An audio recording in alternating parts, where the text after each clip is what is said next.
There are 3 things guaranteed in life: death, taxes, and people begging for Fawful to come back even though this happened to him, and I don't think you can come back from this happening to you. Mario characters that are actually dead are a rare phenomenon. Most of the time, death is just temporary. I mean, Bowser dies in almost every game, but then in the next game, he's completely fine. Make that make sense. But on rare instances, there are characters who, when they die, are never seen again, outside of like references and remakes and stuff like that. But these don't really count. I can reference George Washington, but that doesn't mean he's alive. These characters are mostly in the RPGs. The mainline games don't really do permanent death. Let's get this started.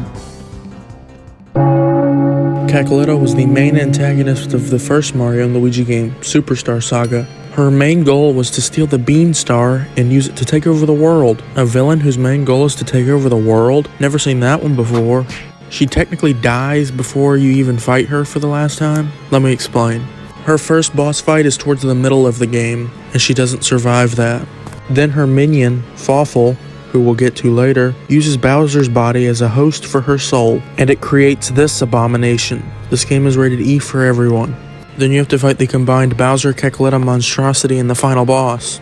But then she makes you think that you actually won, but you didn't. She then inhales you, and you have to fight her soul. Again, this game is rated E for everyone.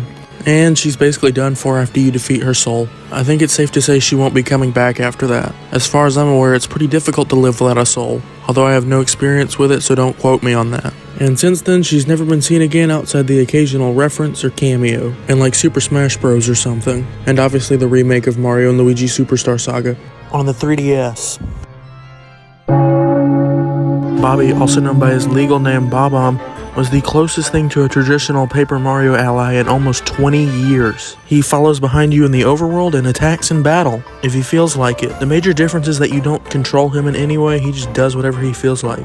Another huge difference is that he doesn't stay with you after the chapter/streamer is over. In every Paper Mario game prior to Sticker Star, whenever you would get a new ally, they would just stay with you until the end of the game. However, in this game, that's not the case. Each partner is basically locked to whichever streamer they're on, and once it's over they either leave, stay behind, or have something tragic happen to them. That's what sets Bobby apart. The way he leaves your party is extremely different, but first we need some context.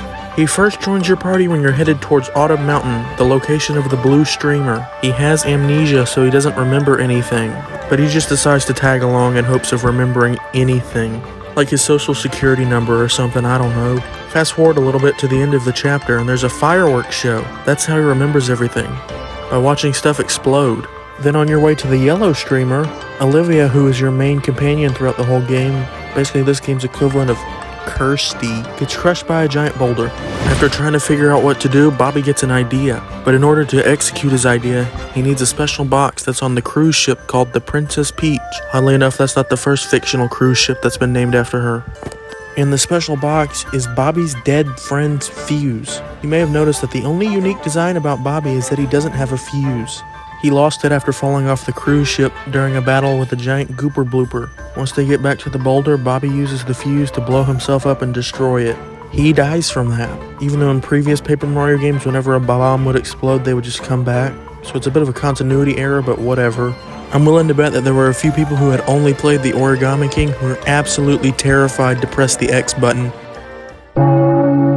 I briefly mentioned him earlier, but in case you need a reminder after 2 minutes and 45 seconds, here you go. He first appeared as Cackletta's henchman in Mario & Luigi Superstar Saga, but after she was defeated, he went into hiding. He can be found in the sewers in Partners in Time selling badges in exchange for beans. He even hints at his big comeback in the next game.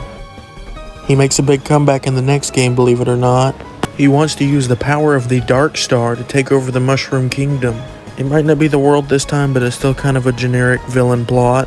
In order to do this, he unleashes a disease called the Blorbs. He uses the Dark Star to give himself power, but after a fight with Bowser, he's basically just dead. The only way he's kept alive is by that power of the Dark Star that he has. He's just reduced to a little bug.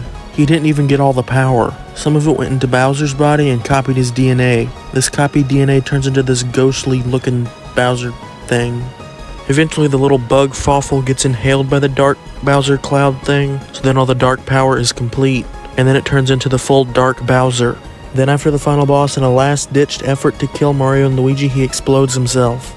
Yeah, he's dead. I know a lot of people want him to return, but I just don't think there's any way that they can do it without it seeming like lazy fan service. I mean, I enjoyed Fawful too, but I just don't really want him to return. His story is done. I mean, the only logical way I can see him returning is if they somehow set a game between either Superstar Saga and Partners in Time, or Partners in Time and Bowser's Inside Story. That would just be really, really confusing, so I don't think they'd ever do that. Dead Monkey. Wrinkly Kong is Cranky Kong's dead wife. She first appears in Donkey Kong Country 2, and then later appears again in Donkey Kong Country 3. But in her next appearance, Donkey Kong 64, she's dead. She's a ghost. Her ghost is later playable in Donkey Kong Barrel Blast. And Cranky Kong is playable in that game too, so imagine having to race against your dead ghost wife.